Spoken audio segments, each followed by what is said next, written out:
அன்பர்களே, ஞானவழி என்னும் கருத்தமர்வில் மீண்டும் உங்களை சந்திப்பதிலே எனக்கு மிக்க மகிழ்ச்சி.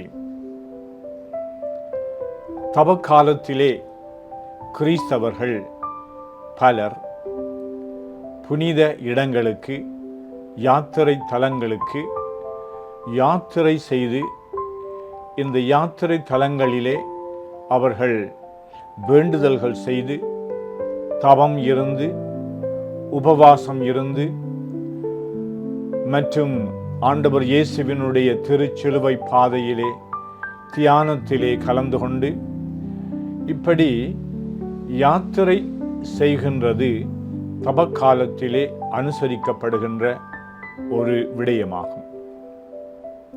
அதுவும் இந்த ஆண்டு ஜூபிலி ஆண்டாக இருப்பதனால் யாத்திரை தலங்களுக்கு ஒரு நாட்டை விட்டு இன்னுமொரு நாட்டிற்கு, ரோமாபுரிக்கு அல்லது புனித பூமிக்கு அல்லது ஒவ்வொரு மறை மாவட்டங்களிலும் இருக்கின்ற யாத்திரை தலங்களுக்கு சென்று அங்கு அவர்கள், அதாவது இறை மக்கள், தங்களுடைய பாவங்களுக்கு பரிகாரம் செய்கின்ற பொழுது அவர்கள் மன்னிக்கப்படுகின்றார்கள், அவர்கள் தூய்மையாக்கப்படுகின்றார்கள் என்று இக்காலத்திலே பங்கு தளங்கள் ரீதியாக, குழுமங்கள் ரீதியாக மக்கள் யாத்திரை செல்லுகின்றார்கள். இந்த யாத்திரை செல்வது என்பது வெறுமனே கிறிஸ்தவ சமயத்தில் மட்டுமல்ல, மெக்காவுக்கு பயணம் செய்கின்ற இஸ்லாமியர்கள் வாழ்க்கையிலே ஒருமுறை என்றாலும் இந்த மெக்காவுக்கு அவர்கள் பயணம் செய்வதனால் அவர்கள் விண்ணகம் செல்வதற்கு அவர்களுக்கு வழி பிறக்கின்றது என்ற நம்பிக்கையும், இன்னும் இந்து சமயத்திலே பல யாத்திரை தலங்களுக்கு சென்று அங்கு அவர்கள் தூய்மை அடைவதற்கான சந்தர்ப்பங்கள் உண்டு என்று பல்லாயிரக்கணக்கான மக்கள் தங்களுடைய வாழ்க்கையில் ஒரு முறையாவது தூர இடத்திலே இருக்கின்ற அல்லது நாடு கடந்து அல்லது ஊர் கடந்து அவர்கள் யாத்திரைகளை மேற்கொள்ளுவார்கள். சிலர் நடந்து செல்வார்கள், சிலர் கடினமான எளிமையான முறையிலே இந்த பயணத்தை தொடர்வார்கள். பல்வேறு ஆயத்தங்களோடு செல்வார்கள். செல்லுகின்ற இடத்திலே அவர்கள் மிகவும் வசதியாக இருக்க வேண்டும் என்றல்ல, மாறாக அவர்கள் ஒருத்தல் முயற்சிகளினாலே, எளிமையான வாழ்வினாலே அந்த யாத்திரை தலங்களிலே அவர்கள் தூய்மை பெறுகின்ற அனுபவம் என்பது எல்லோரும் அறியப்பட்டதாகும். இந்த ஜூபிலி ஆண்டிலே திருத்தந்தை அவர்கள் எடுத்து இயம்பியது போல பில்கிரிம்ஸ் ஆஃப் ஹோப், அதாவது நம்பிக்கையாளர்களுடைய அல்லது நம்பிக்கையின் திருப்பயணம் என்று சொல்லி கூட்டாக ஒருங்கிணைந்த பயணத்தை மேற்கொள்ளுமாறு கேட்கப்பட்டிருக்கின்றோம்.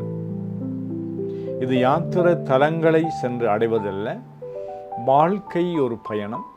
இந்த வாழ்க்கை பயணத்தை நாங்கள் முன்னெடுத்து செல்லுகின்ற பொழுது நம்பிக்கையோடு அதை வெறுமனே ஒரு களியாட்டத்திற்காக அல்லது பொழுதுபோக்குக்காக செய்கின்ற பயணம் அல்லாமல் அது ஒரு திருப்பயணமாக அமைத்து கொள்ள வேண்டும் என்பது திரு அவையினுடைய அழைப்பு ஆகும்.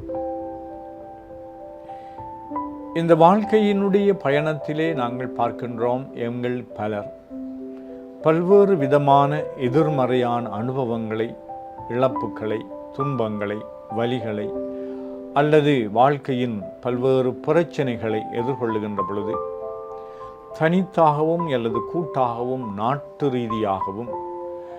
ரீதியாகவும் இப்படிப்பட்ட எதிர்மறையான அனுபவங்களை சந்திக்கின்ற பொழுது எங்களுடைய மனதிலே ஒரு அவநம்பிக்கையும், மேற்கொண்டு செல்லக்கூடிய பலம் அல்லது தைரியம் அல்லது நம்பிக்கை குன்றி போவதையும், ஒரு விரக்தி நிலைக்கு மீண்டும் மீண்டும் நாங்கள் தள்ளப்படுவதையும் அனுபவிக்கின்றோம்.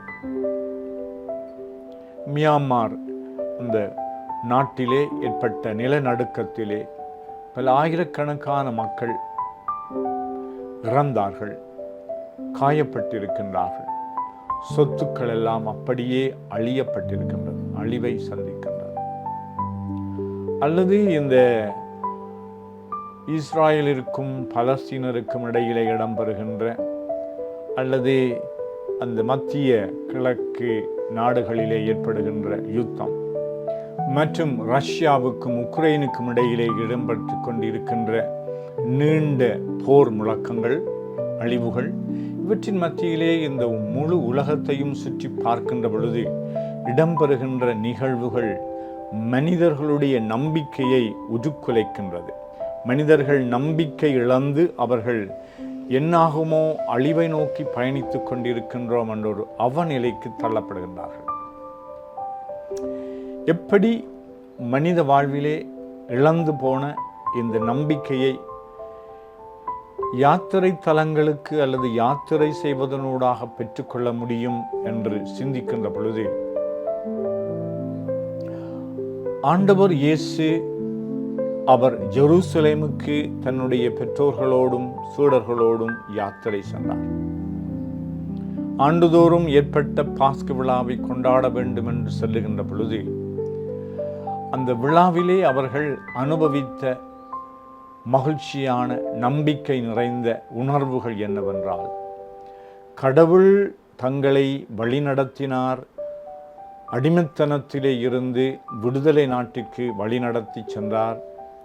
ஏற்பட்ட இழப்புக்கள், துன்பங்கள், எதிர்ப்புகள் மத்தியிலும் வெற்றிகரமாக அவர்கள் வழிநடத்தப்படுவதற்கு ஆண்டவருடைய வல்லமை மிக்க செயல்கள் மனிதர்களுடைய வாழ்விலே அனுதினம் இடம்பெற்று கொண்டு வருகின்றன, தொடர்ந்தும் இடம்பெறும் என்ற அந்த நம்பிக்கையை இந்த யாத்திரை அவர்களின் மனங்களிலே பிறப்பித்தன.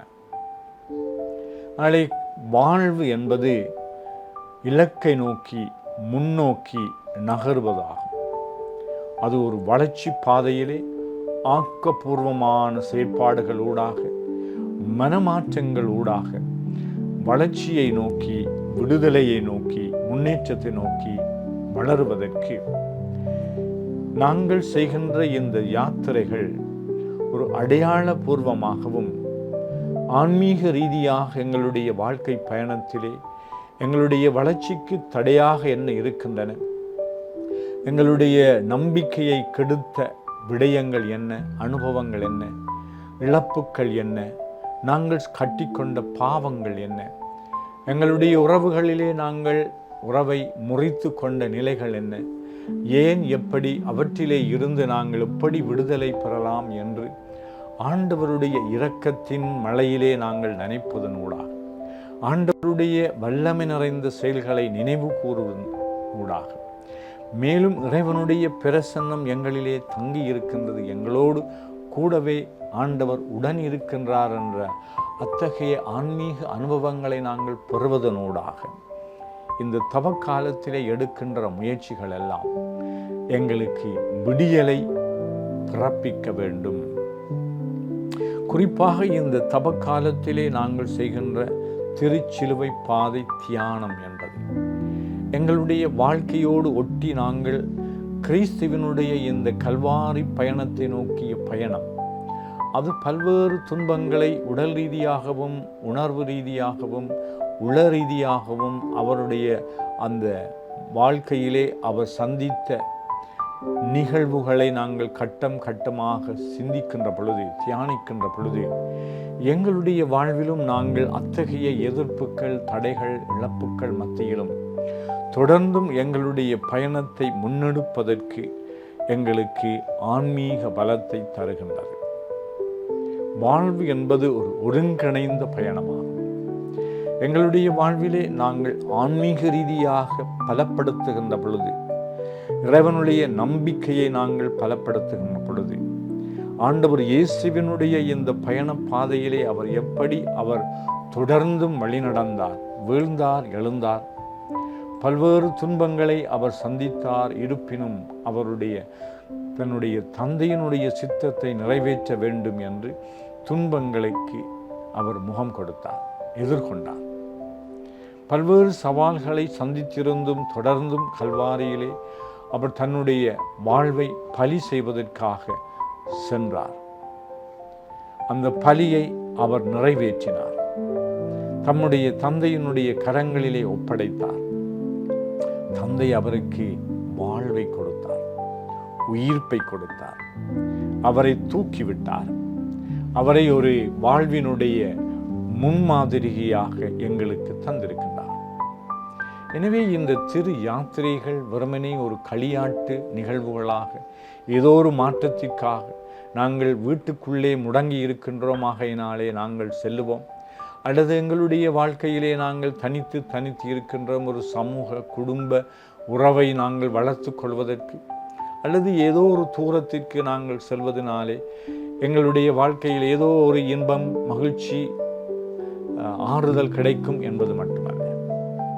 இந்த பயணம் எங்களுக்குள்ளே நாங்கள் செல்வதற்கு, எங்களுக்குள்ளே நாங்கள் எங்களுடைய மீளாய்வு செய்கின்ற தன்மையை, எங்களுடைய கடந்த கால வாழ்வை மீட்டி பார்க்கின்றதற்கும், அவற்றை நாங்கள் நியாயப்படுத்துவதை விட குற்றத்தை குற்றமாகவும் நல்ல விடயத்தை நல்ல விடயமாகவும் ஏற்றுக்கொள்வதற்கு, எங்களுடைய நிலையை உண்மையான நிலையை ஏற்றுக்கொள்வதற்கு, அதனூடாக நாங்கள் எதிர்காலத்தை நோக்கி பல்வேறு தீர்மானங்களை முயற்சிகளிலே இறங்குவதற்கு இந்த சிறு யாத்திரை நமக்கு வழி சமைத்து தருகின்றது. எனவே திரு யாத்திரைகளிலே கலந்து கொண்ட நாம், இந்த யாத்திரையிலே நான் பலன் பெறவில்லை, அல்லது நம்பிக்கையை புதுப்பிக்கவில்லை, அல்லது இறைவனோடும் அயலவரோடும் நாங்கள் ஒப்புரவு செய்து கொள்ளவில்லை, அல்லது என்னுடைய வாழ்க்கையிலே எந்த விதமான தாக்கத்தையும் ஏற்படுத்தவில்லை என்றாலும், ஏற்படுத்தி இருந்தால் நன்று, ஏற்படுத்தவில்லை என்றால் மீண்டும் நாங்கள் எங்களுக்குள்ளே ஒரு யாத்திரை செல்வோம். எங்களுடைய வாழ்வை நாங்கள் மீட்டு பார்ப்போம். எங்களுடைய வாழ்வை மீட்டு பார்ப்பதற்கு சில அமைதியான சூழலையும், எங்களுடைய வாழ்வை மீட்டு பார்ப்பதற்கு தேவையான கேள்விகளையும் எங்களுக்குள்ளே எழுப்புவோம். இறைவனுடைய பிரசன்னத்தை எமக்குள்ளே நாங்கள் உணர்ந்து கொள்வோம். எமக்குள்ளே செல்லுகின்ற இந்த தியானம், இந்த சிந்தனை, இந்த முயற்சி ஒரு பெரும் யாத்திரையாகும். தவக்காலம் என்பது அருளின் காலம் என்று சொல்வார். அதனாலே இறைவன் எங்களுக்கு இன்னும் ஒரு சந்தர்ப்பத்தை தருகின்றார்.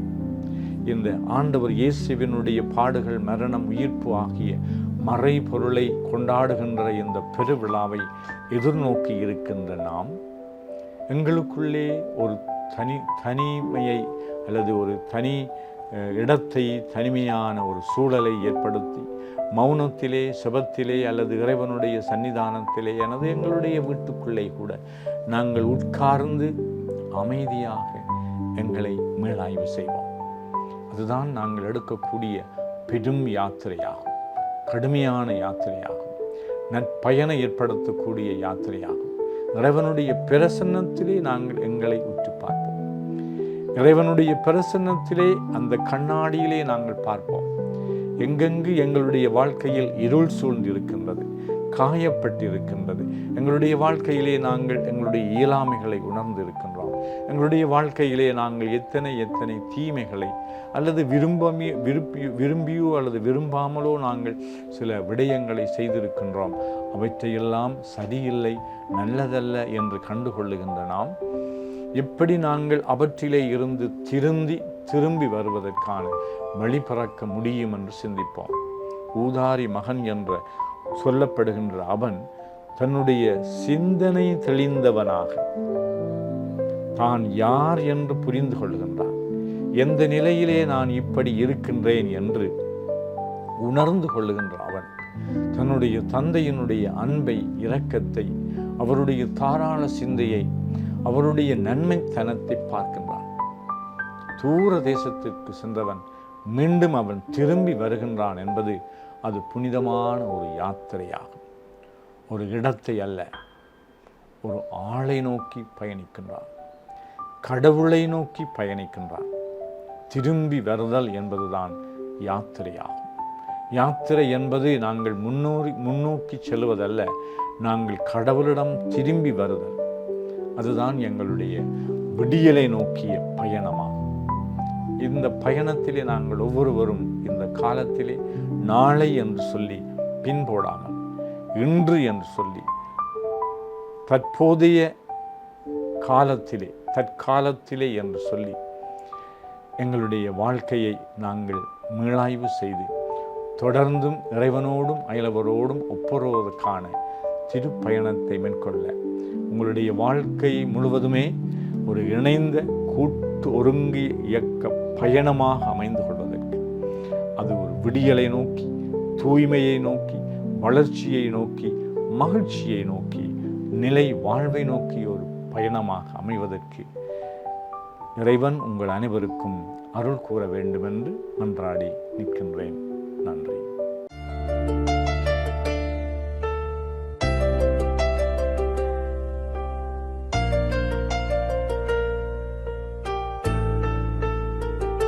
நமது ஃபேஸ்புக் மற்றும் யூடியூப் பக்கத்தை லைக் செய்யுங்கள்.